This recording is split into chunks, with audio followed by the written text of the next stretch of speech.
Hello guys, welcome back to my YouTube channel. I know it's been a while. You guys have missed me. You guys have missed me. And also, yeah, you can see my face. So anyways, today we're going straight into the topic as always. Understanding fluid or liquid simulation in Blender. Now I've done some deep dive into Houdini, so I kind of know how the fluid simulation works. So let me just give a quick breakdown. For a fluid simulation to work, you need particles to interact. But then, if the whole fluid simulation is made of particles interacting and splashing how water should behave, no computer is going to be able to render that because it's going to be the particle interaction is going to be much to create large bodies of fluid. So then, what did they now do? They now use the combination of volumes plus particles. So the volume simulation actually controls the general movement and the flow of the water. That is what the volume does in the water simulation. And then they now add particles on top of those volumes. So anywhere the volume hits it or anywhere the volume goes like it's meant to splash, the particles on top will not create the splash. So fluid simulation is practically a mixture of volume simulating the movement of water and particles simulating the splash of the water.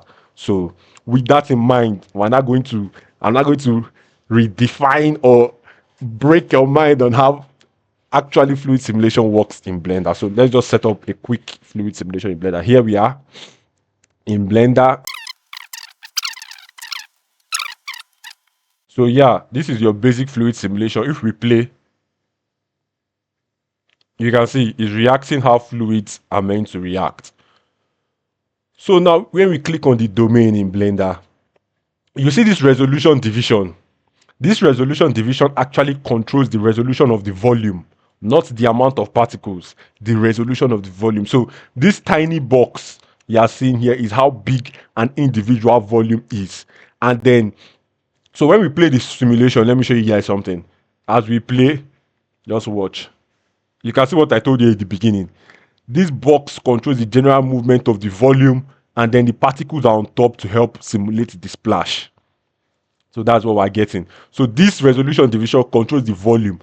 But then the way fluid simulation works is if I reduce, because also in this shape now, this volume is in this shape, and each particles are assigned to a number, like an amount of particles is assigned to a volume box. I don't know if that makes sense. So each volume box has a specific amount of particles assigned to it as it is currently. That is why also if you increase this volume resolution, let's say we change it to 62, you can see there have been more particles spawned into the simulation because the resolution of the volume has been scaled down. So it now has more space to add more particles into it because it has scaled the resolution down, and then more particles are now being added because there's a default value of particles that are normally added to each resolution box. I hope this is making sense. So now if we play this, it's a little bit slow because it's Blender. Anyways, you can now see there is more particles, there is more volume movements, everything, because I reduced the resolution of the volume, which allows more particles to enter. Now let's go back and change this back to 32. And now the volume is big again.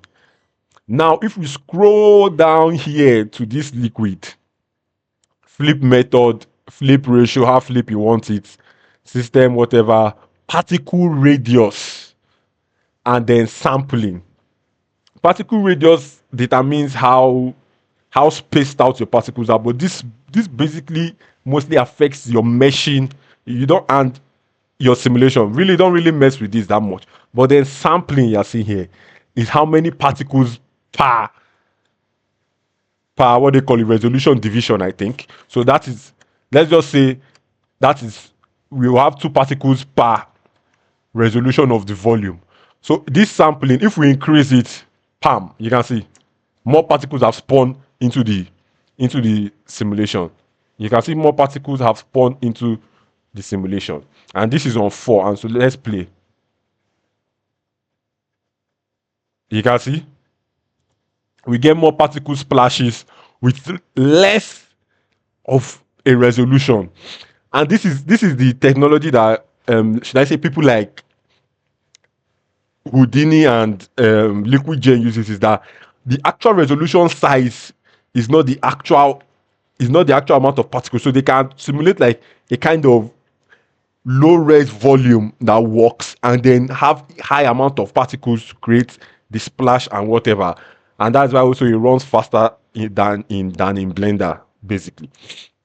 So that's just the basics of, or that's understanding fluid simulation the right way. This resolution division controls the resolution of your volumes, which controls the general movement of the fluid. And then this particle sampling determines the amount of particles you have. So if I had a flip tank simulation simply means a simulation whereby, let me just show you guys.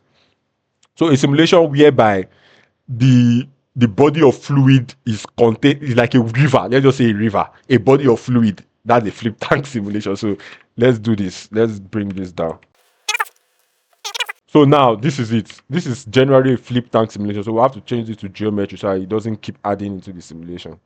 So geometry. And yeah, if we play, this is a flip tank simulation.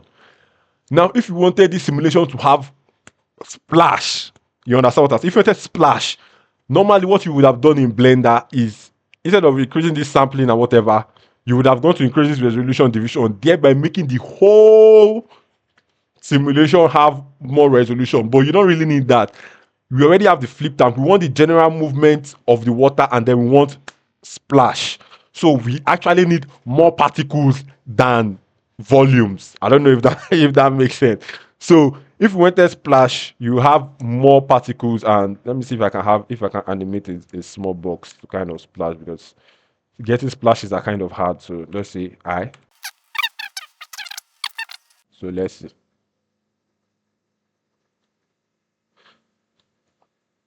Let's make this deleting obstacle. There are a lot of things you have to do to make Blender splash. So yes. So you can see now. You can see what we have. We need a splash. So we don't need all those. We don't need much. We don't need much resolution. We need much particles to create the splash. So this method is very useful, especially in flip tank simulation, whereby you have a body of water and then you just want like interactions with the water. You don't need much resolution to do that. So hope with this few points of mine, I'll be able to educate you on how the actual flip simulation works. Yes, before we go, one more thing. I'm going to show you how to do small scale simulations in Blender. I had done a tutorial before and I had said you can't really do small scale simulation in Blender, but that was false. So let me see. Let's kind of do that. Yeah. So Control A, scale. And let's say you wanted to do small scale simulations in Blender, you select, let's scale everything down. And this. And then if you press Shift A, scale. Let's scale it down the more. I want to really show you guys this scale. Now you can see something is that the particles are too big, and then you may be like, the particles are too big. I can't create small scale simulation, but that's false. That is false because the simulation is already scaled down. Because you can see this is as big as, if I still scale it up and apply the scale, this box relatively remains the same size. So this should actually be working.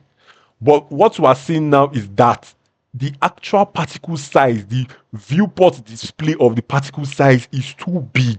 So we need to reduce that. And what we can do is in the domain setting, as we come here, if we come to the particle setting of the domain and click on the liquid viewport display and size, this is what we just need here, size. We can simply just reduce this size. Let's say 0, 1, add another 0 and 1. And you can see the particles are small again.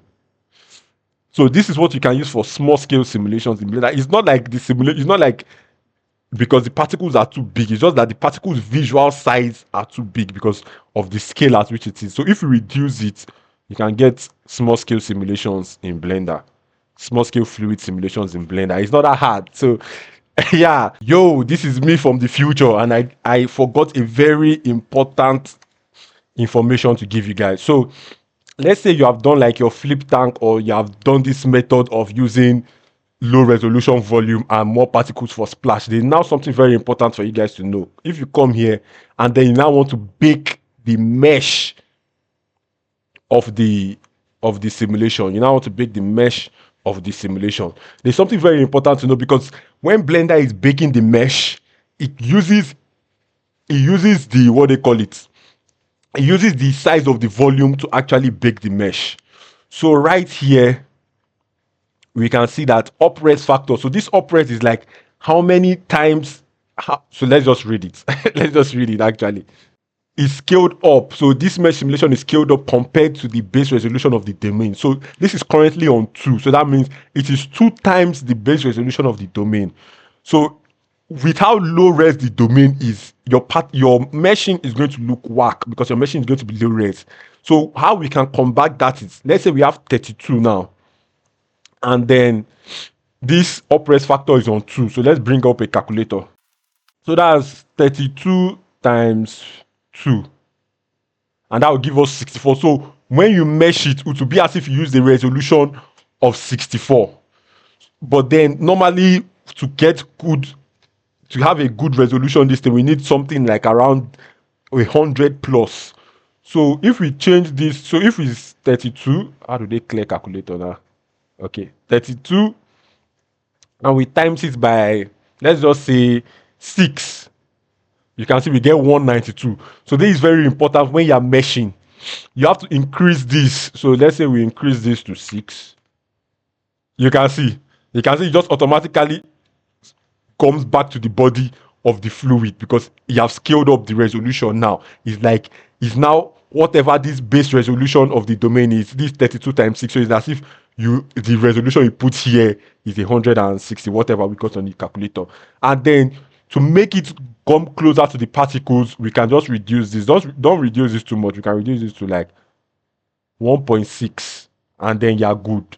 And then you can bake your mesh. So yeah, that was a very important aspect I missed. Hope I was able to educate you guys and show you how fluid and liquid simulations work generally. This is the technology that works across the board. So this is how it works in every software. And yeah, more tutorials coming. If you learned something new, don't forget to subscribe. And until next time, peace.